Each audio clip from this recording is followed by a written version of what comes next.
Hello everyone, welcome back to the channel.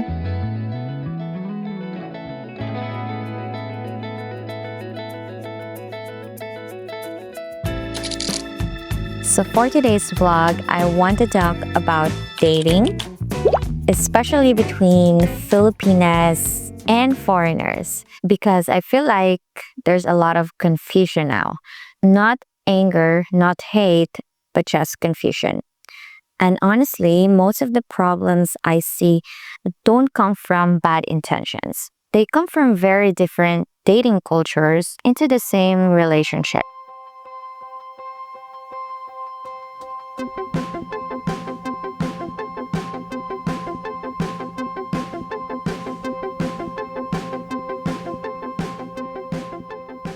Dating feels heavier now, right?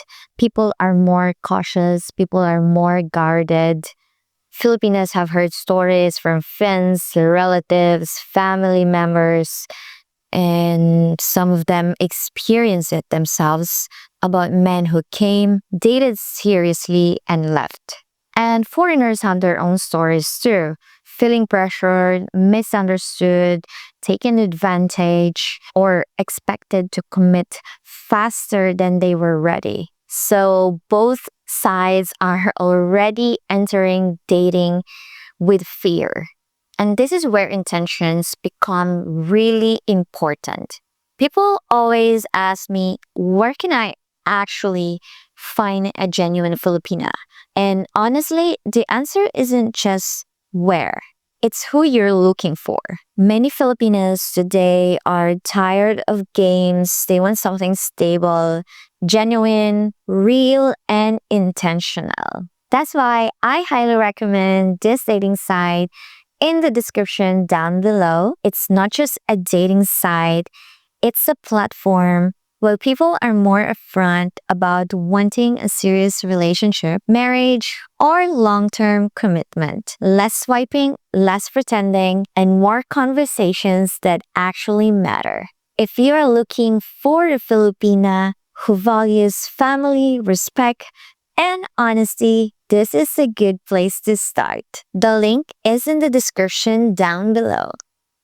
I've seen situations where a foreigner genuinely liked a Filipina. He wasn't lying, he wasn't playing games, but every time the topic of the future came up, he would always say, let's just enjoy the moment. For him, it means I don't want to rush.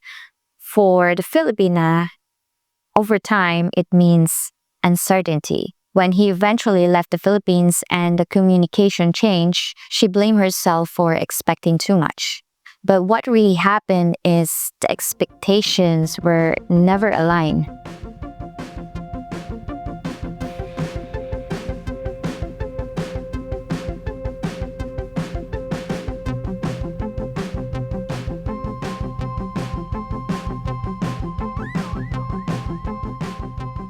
And then there's money, which always complicates things. I've seen foreigners who pays for everything, thinking that they were being kind.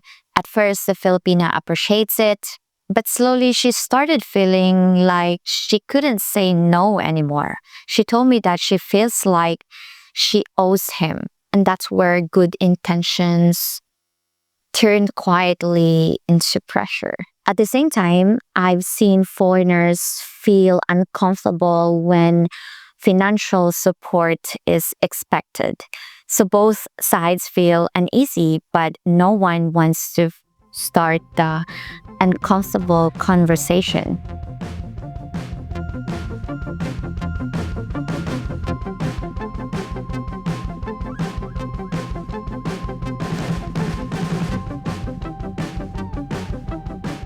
Communication style is another big gap. Filipinas are often indirect, not because they want drama, but because confrontation feels disrespectful. So when something hurts, she may go quiet instead of arguing. That's tampo. For foreigners, silence feels confusing. They will think that I will give her space, but a few days later, she will feel abandoned. And now, both of them feel misunderstood.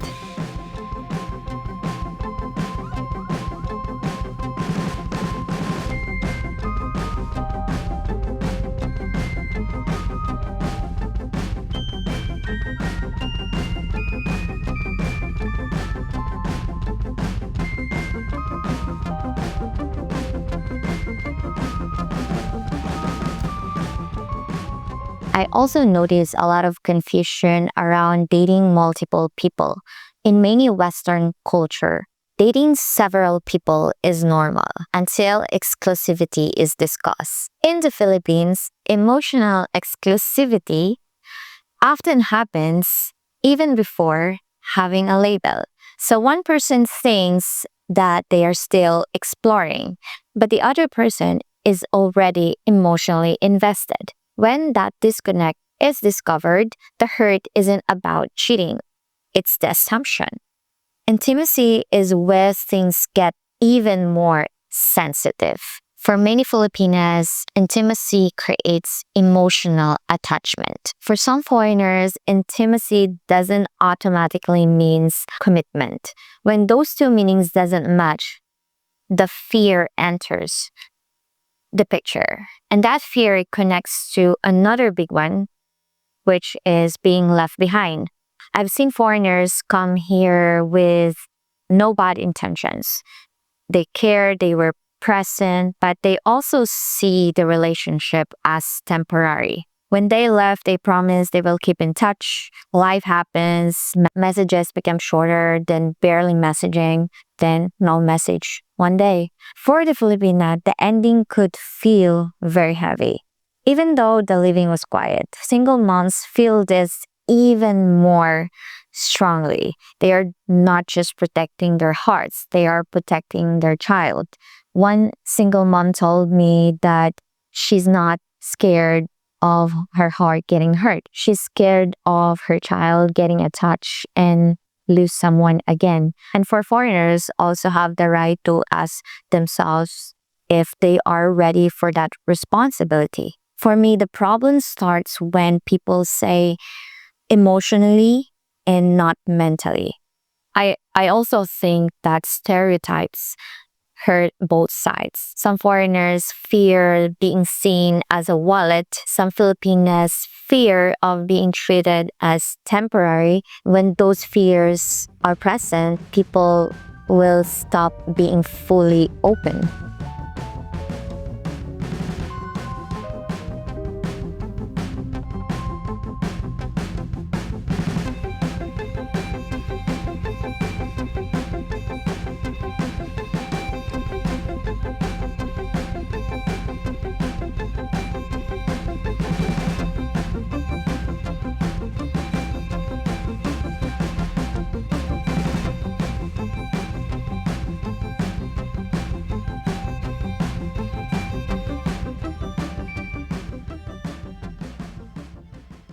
At the end of the day, most people want the same thing: consistency, peace, clarity, not big promises, not fantasy, just someone who doesn't confuse. So I don't think dating in 2026 is going to be hard as long as we do the inner work. We came to the relationship with understanding, no confusion, clarity, and we know exactly what we want in the relationship and communicate what we want in this relationship. Before we end this video, I want to speak honestly for a moment. Finding a genuine Filipina isn't about luck, and it's definitely not chasing as many women as possible. It's about where you choose to look and how you show up. I've seen what happens when people date without clarity, confusion, mixed signals, and a lot of wasted time on both sides.